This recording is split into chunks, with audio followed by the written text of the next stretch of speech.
What's up, guys? Welcome back to a new video, and today I'm interviewing Brad Ziegler. And if you don't know who he is a retired Hall of Famer and an MLB record holder who played for A's, Diamondbacks, Red Sox, Miami Marlins, and then he went back to the Diamondbacks to finish off his career. And now he's retired and helping his family, spending time with them. And so thank you for being here. My pleasure. Thanks for having me on. Up against your former team, the Diamondbacks, and you just went over to the Red Sox to play. You struck out all three players whenever the bases were loaded. And so what were your emotions and how are you feeling whenever you did that? Oh, man, good question. So when I went into the game, my mentality wasn't such that like, oh, this is my former team. I gotta, I gotta try extra hard or anything like that. Because they had just traded me like 2 weeks before.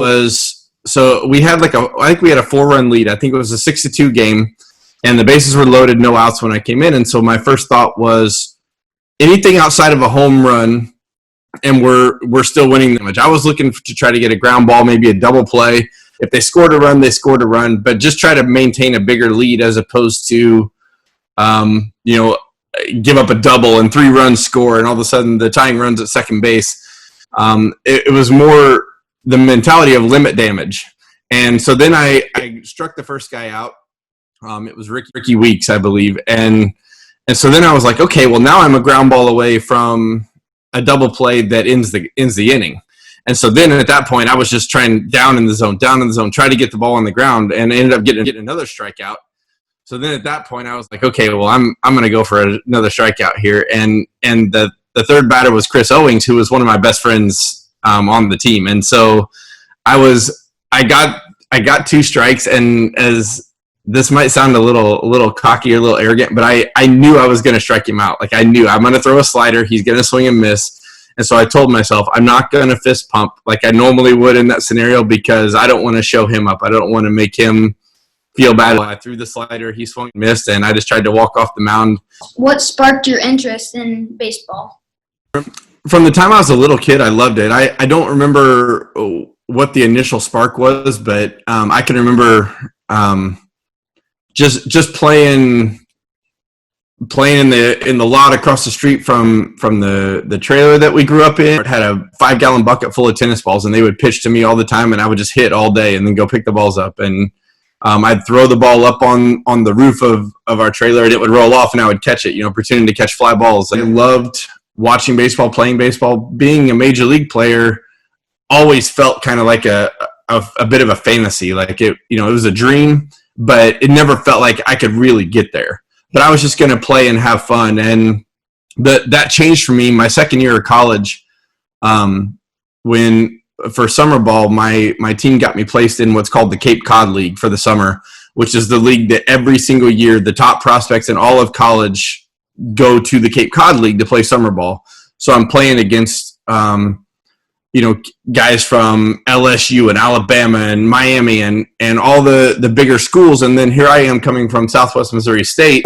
And, I was drafted really late that year and ended up, not signing, going back to school my last year. And that changed everything for me. And, when I got that opportunity, I just always felt like I want to give it my best shot. I don't know if I can get to the big leagues or not, but I want to give it my best shot because not everybody gets this chance. And whenever I finally got called up, it was, just exhilarating because it was I just loved baseball so much. I loved the game, the rules of the game. There's politics of the game that I don't like, and a lot of that has come to fruition, here when they're bargaining, trying to get the season going again after the pandemic. And it's that part's ugly to see, but also it goes to show that if you don't fight and you don't kind of put your foot down, the owners will basically do whatever they want with you. And so the players have to put their foot down at some point just to fight not only for the game in the current place, but for future generations that play it also. Who do you look up to as a mentor? Oh man. So first of all, Jesus Christ is my longtime idol. my dad was a preacher from the time I was a little baby. They were reading Bible verses to me, telling me Bible stories. So it's been a part of my faith has been a part of my life from before I can even remember. But my dad is a big idol of mine. Your dad was an idol of mine when I was growing up and he was in high school. I loved going and watching him play basketball. It was, from a baseball standpoint, Jackie Robinson, Stan Musial are my two favorite players of all time. My favorite pitcher is probably John Smoltz. Did you ever start to lose interest in baseball?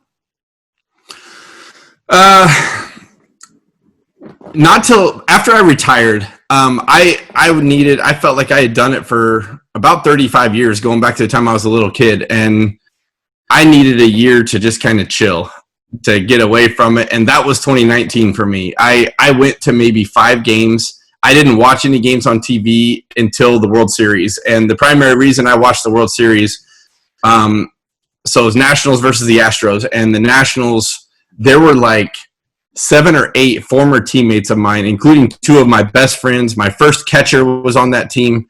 Patrick Corbin and Daniel Hudson are 2 of the best friends I had in the game. I still talk to them weekly. I play fantasy football with Patrick Corbin. So to see them have so much success, I was pulling for them so hard. And then their catcher, Kurt Suzuki, was my catcher from A-ball in the minor leagues and AA and AAA, and then my first catcher in the big leagues when I made my debut. And so him and I came up the minor leagues together, and he was my catcher for 3 years in Oakland before I got traded to Arizona. And so, I had such a good relationship with a bunch of those guys that I was really pulling for them, and it was so fun to see them win. After 2019, like if 2020 gets going again, I'll probably watch every day. I still love the game and love a lot of the stuff about it, and I miss playing. I don't miss the off-season work. I don't miss the spring training. That got really hard on me after I had some injuries later in my career, and I got a little older. It became harder to bounce back. I started disliking that stuff a little more. And so when you say, like, did I ever dislike baseball? I disliked aspects of it. That being said, after I got established early in my career, one of the hardest things to deal with was guys they would almost root against their teammates to be in a better spot on the team. And it was a very selfish mentality that I didn't understand. But when I was having success my rookie year, I had teammates that were openly rooting against me. And I'd have guys tell me, like, dude, he's asking, he's hoping you give up a run. And I was like, really? Like, that doesn't make any sense to me. But basically he wanted to be the closer, or he wanted to be the 8th inning guy. And that's what I was at the time. And so he felt like if I failed, it would be better for him. And I didn't agree with it, but I understood it in the minor leagues, because in the minor leagues, everybody's hoping to get a promotion to the next level and eventually to the big leagues.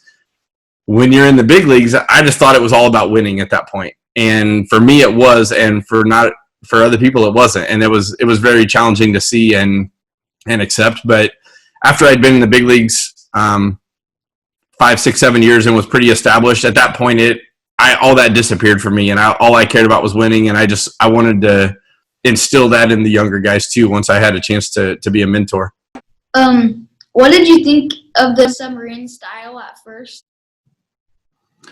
When they first mentioned it to me, so when I was an overhand pitcher, I would throw overhand, and then I would occasionally just drop down on my own, like without any coaching, just kind of something I learned to do in wiffle ball, watching John Smoltz on TV. He kind of did that occasionally. I didn't have any coaching. I just kind of did it. And so the A's felt like he might have a pretty good feel for pitching this way.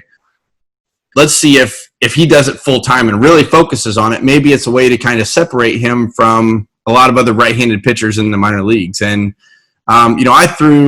I threw hard compared to some people as an overhand pitcher, but not hard in pro ball. I threw like 86 to 91, and 91 is fast whenever I think about like who else I was around in college and high school. But then you get into the minor leagues and everybody's 86 to 91 or higher, and that's the low end of the spectrum. And so they felt like it was a way to separate me a little bit, make me a little different from everybody else, and give me a chance to get to the big leagues faster. At first, I was reluctant. I I had just had 2 very successful years as a starter. I had made it to AAA for a little stint, and I was like, look, this isn't broke. Why fix it? And then after a while, about a week or 2 later, I was like, you know what? I'm like, this is a big league team looking to commit a coach to me to teach me this delivery, to invest a little money from that standpoint in trying to train me. Who am I to get in their way? Like, they've watched players for years and years and years, and this is what they think is my best shot. I need to let my ego take a step back here and give it a shot. And they, to their credit, they also said, if this doesn't work, if it ends up not being successful, we want to have you back as an overhand pitcher. It's not that we don't want you.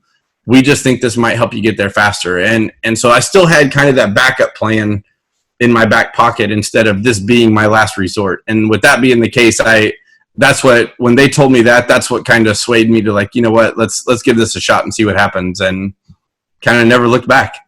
Yeah, I'm actually really glad that you got to choose to actually get into summer style.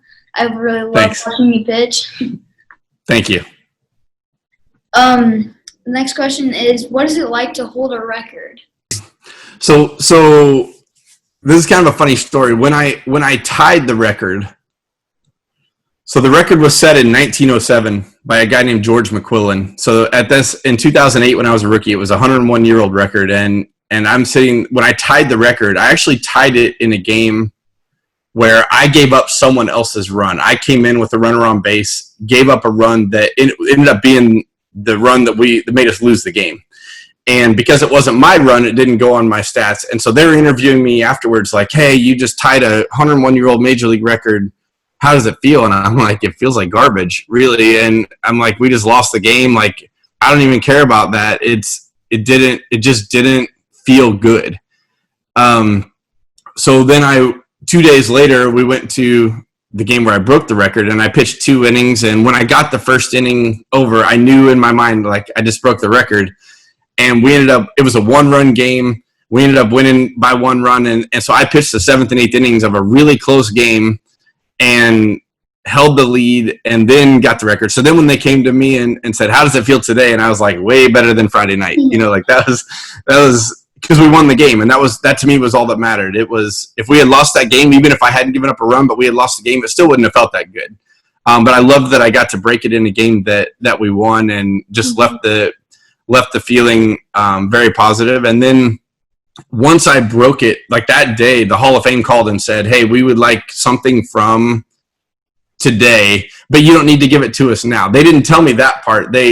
So they called the guy who runs our clubhouse manager, and said, hey, we'd like some cleats or a hat or something from him. And so I was like, they want my cleats, take them. And he's like, no, you don't have to, like, give them now. I'm like, I don't want them to change their mind. Like, take the cleats before they change their mind. And I think they also sent a ball that I got to keep, the ball that I actually finished the inning with. But they sent a ball that I used in that record-breaking inning, like a foul ball or a ball that was in the dirt or something, to the Hall of Fame to put on display with the shoes. And last I knew, as of last summer, those shoes and ball were still on display, 12 years later. So it was, it's cool to see that they're still there. And that's something, it's kind of fun. I got what's called a donor card. I get free entry into the Hall of Fame for the rest of my life because I donated a piece of memorabilia that's there. So that's kind of fun, a fun card to show off sometimes too. Yeah. I looked up that picture of your cleats, and we found them actually today. What was your favorite stadium that you got to play in? For a road park, I actually liked Pittsburgh, just for the stadium aspect of it. They have a Roberto Clemente bridge. It's a big yellow bridge in the background right behind center field. It backs up to the Allegheny River, where you'll occasionally see home runs hit into the river. Thank you for coming and putting your time into doing this and letting me ask you questions. Thank you. Well, I appreciate it. You did a really good job, and it was totally my pleasure to come on, and thanks for having me.